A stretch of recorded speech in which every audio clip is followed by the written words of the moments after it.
You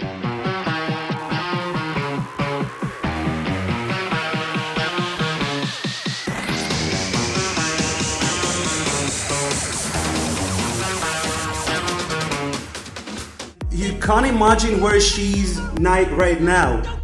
I am in the giant pigs in my truck. It's part of what I do, and I am rolling for awareness here in the United States.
Howdy-o.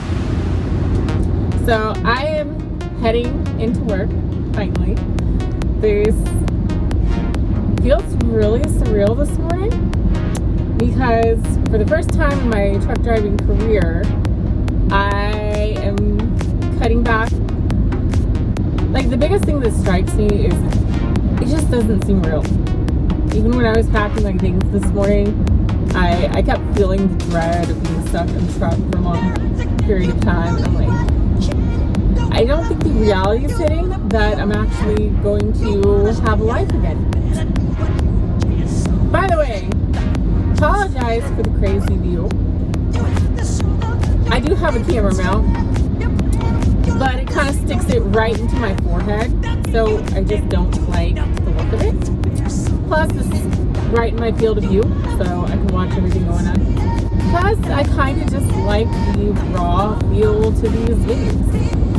It's the only way to be real. Is just literally kick on the camera and say, you know, what's going on today, what I'm thinking about. It's what a lot of big YouTubers are doing these days.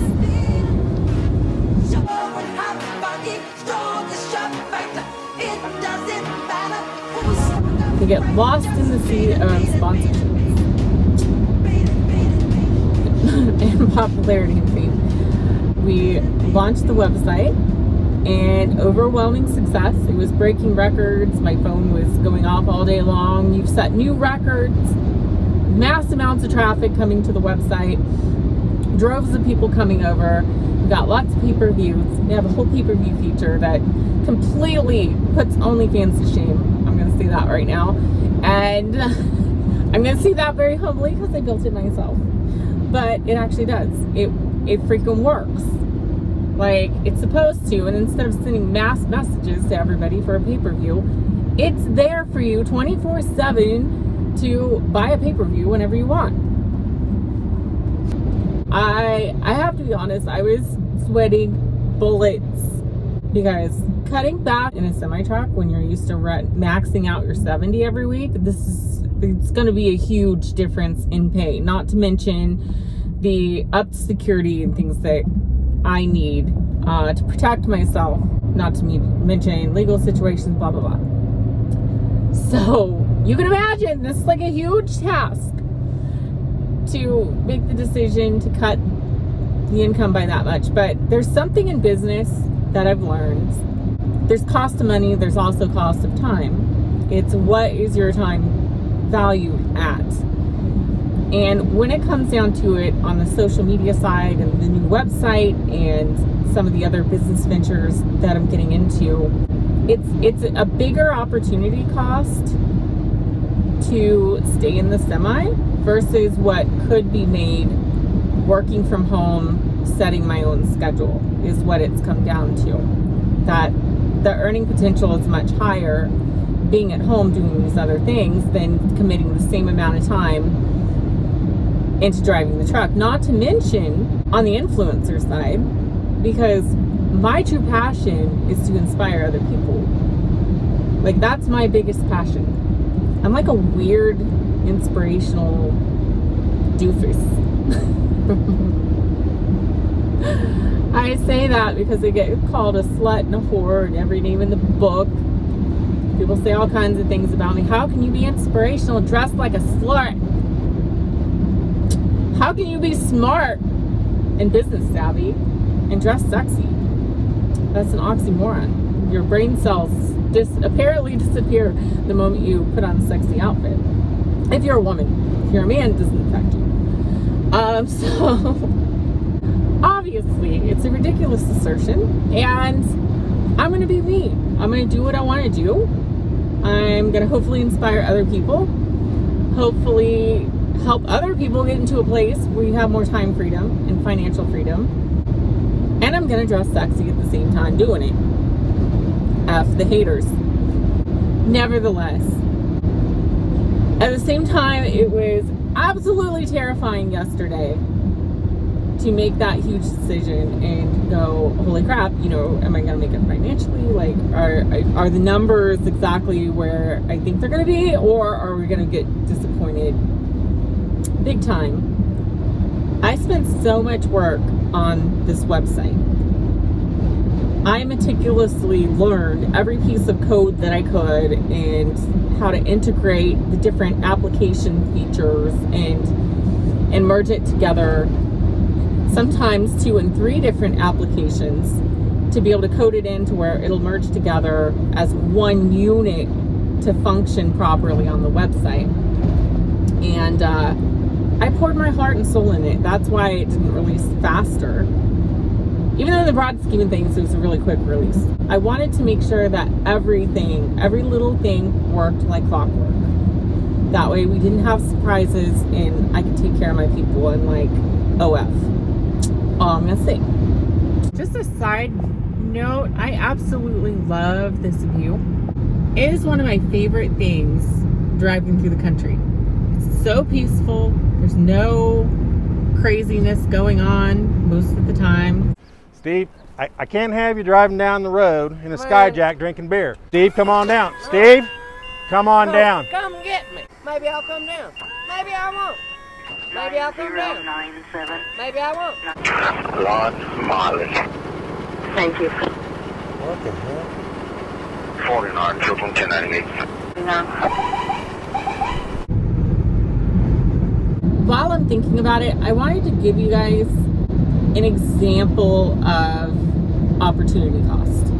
Like, here's the thing. Like, I've noticed in life, we all look through things with we all look at things through different lenses, right? And like these sunglasses, like, tints everything. Everything's a different color when I put these on versus when I take them off. You know, if you have rose-colored glasses, everything's going to be rose-tinted. Sometimes it's hard to get your mind. Sometimes it's hard to see things for the way they really are, without becoming judgmental, etc., and just writing somebody off. Which, by the way, I did have this dream the other night. This random dream, which I love dreams. I don't get carried away thinking there's some spiritual message from beyond, you know. Maybe it is, maybe it isn't. My point is our subconscious mind is powerful. And when you dream something, it's your mind, your subconscious mind picks up things that your conscious mind doesn't always pick up. And sometimes it takes a dream to make that connection and put the pieces together for you. So I had this dream the other night where this voice told me, and it said, literally said, those that judge deem themselves worthy to be judged. Literally, just this random voice comes out in my dream and says this. So I wake up, and all yesterday I was thinking about this. I'm like that is so true. If you're gonna be closed-minded and just judge other people, then you've opened yourself up to be judged by other people. It makes sense. That is Brittney's Holy Book, chapter 1, verse 10. what I was saying, opportunity cost. So I'll give you a perfect example. If in the time that you're putting into a business, whether as a truck driver or whether as, a business owner, if you calculate on average for all the hours you put in, how much an hour do you make? Which, by the way, I've seen some truck drivers do this and realize that they're working 70 hours a week and making less than you can in McDonald's. Not at RTI, thank you. But here's the thing. If you as a business owner, let's say on average for every hour you put into your business in front of the computer, you make $60 an hour, then that is what your time's worth. So if, let's say, you have a rental property and the toilet gets plugged up, something happens with the toilet and it needs somebody's attention, right? It needs a landlord to come over and deal with it. You have option one, you could go deal with the toilet for an hour or two, which is going to cost you about $120. By the time you go over, go grab some parts, your time value is going to be about 2 hours, $120 plus parts. Or you could hire somebody. Let's say you pay a plumber $30 an hour, or hell, pay a friend $15, $20 an hour to go deal with that toilet because you don't want to screw with that toilet. It's going to cost you money, right? To have your friend do it, it's going to cost you, say at $15 an hour, it's going to cost you $30 in labor to have that toilet fixed plus parts. And in the meantime, you could be making $60 an hour on your business. So I've had people say before, one of their problems with people who are wealthy or business owners is that they just think they're too good to plunge toilets. They won't do any of that because they're too high and mighty. They have to hire somebody to do everything, right? I hire a lot of people to do a lot of things, and I'll tell you why. It's not because I'm high and mighty.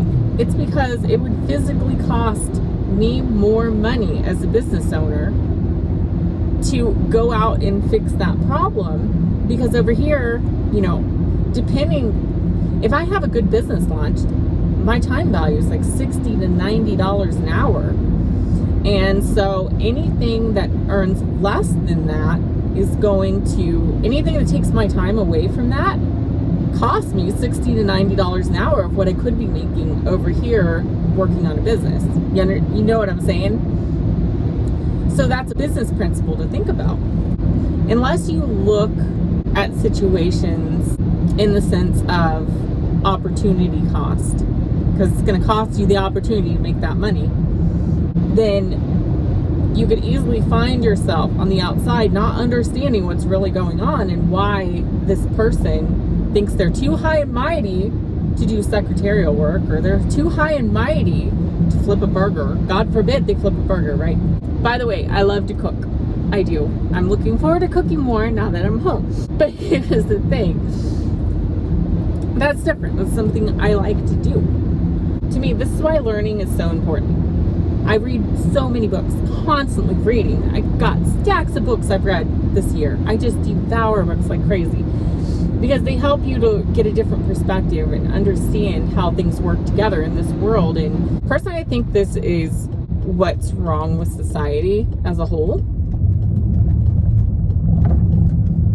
is people don't look at both sides. They don't have a balanced perspective on something.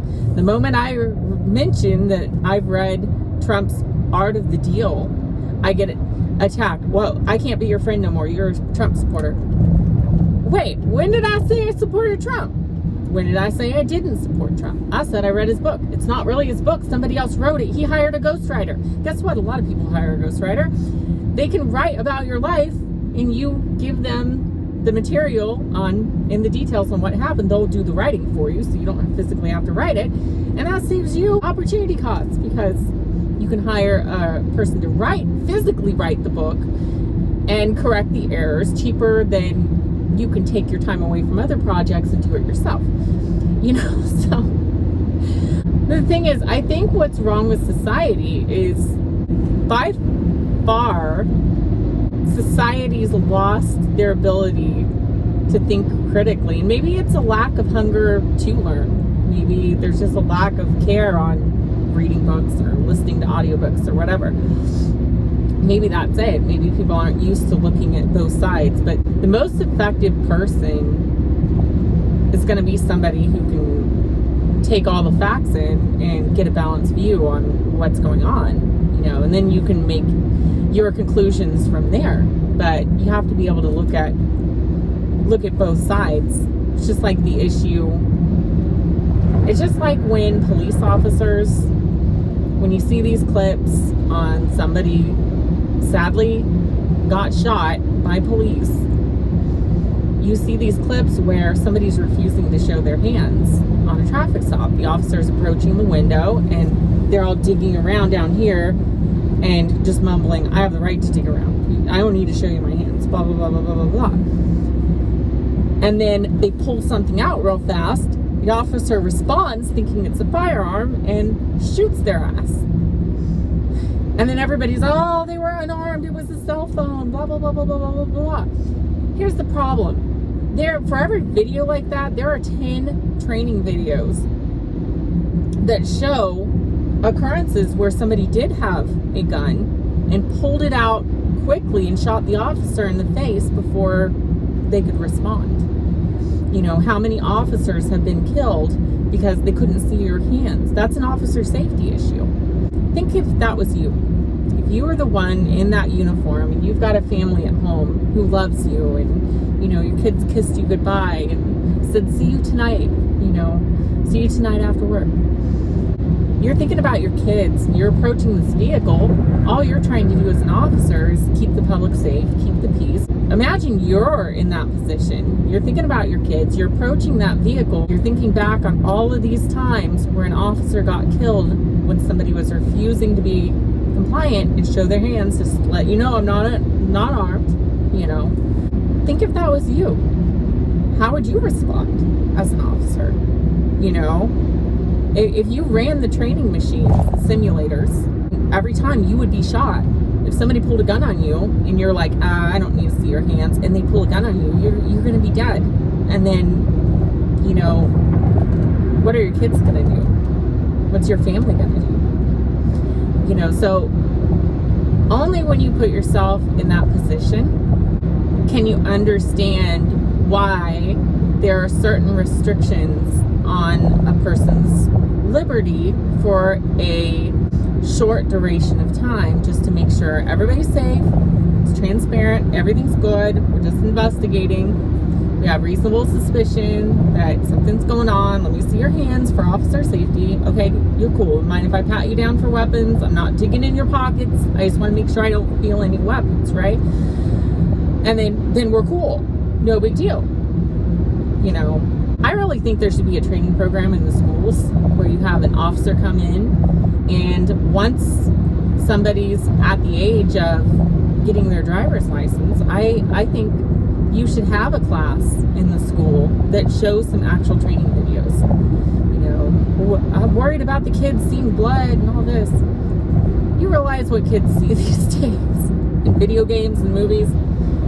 We need some real shit, show them some of the training videos. Talk about, have the kids in the class imagine, the teenagers, imagine for a minute if that was you observed somebody swerve out of their lane, almost hit somebody, and you're worried about somebody getting hurt. You pull this vehicle over and they're refusing to show their hands. Imagine if that was you. Run the kids through some of the simulators. Let them experience that firsthand and understand why police officers do what they can do. And also explain, as a part of the education system, explain what an officer's restrictions are. They're bad cops, they're bad people. But what I'm saying is a police officer can only do so much. You can't just blatantly search somebody, dig through their pockets, search through their vehicle, etc., etc. It has to go under something called the plain sight doctrine, which also covers feel and it covers smell. There may have been updates to that since I was in law enforcement, but if you came up to a vehicle and you smelled the smell of marijuana and it was obvious, that's considered under the plain sight doctrine. You can smell it. You have physical evidence due to the smell that marijuana is in that vehicle. That leads you to believe that marijuana is in that vehicle. And that gives you the right at that point to search that vehicle. People need to understand this. But an officer can't blatantly search a vehicle. God, I'm going on like a rant about this. But seriously, it irritates me because I think if people had a basic understanding from both sides, you know, on what an officer can do, what they can't do, what a citizen's rights are, what they can and what their rights aren't, you know, we would understand each other a little bit better, and maybe society would function a little bit smoother without so many issues. A lot of things can be avoided if you just let you know, here's my hands, you know, blah blah blah, yada yada. Anyway, that's enough for now. I just wanted to do a video with you guys, and now that I have a little bit more time, I just wanted to start giving you little glimpses of my life and what I think about, what I talk about behind the scenes. Whenever I'm at home with Jordan, like, that's what I'm ranting about. When I have my bodyguard in the truck, that's what I was ranting about to him. Just so he was silent most of the time. But yeah, tell me what you think in the comments. Love you guys.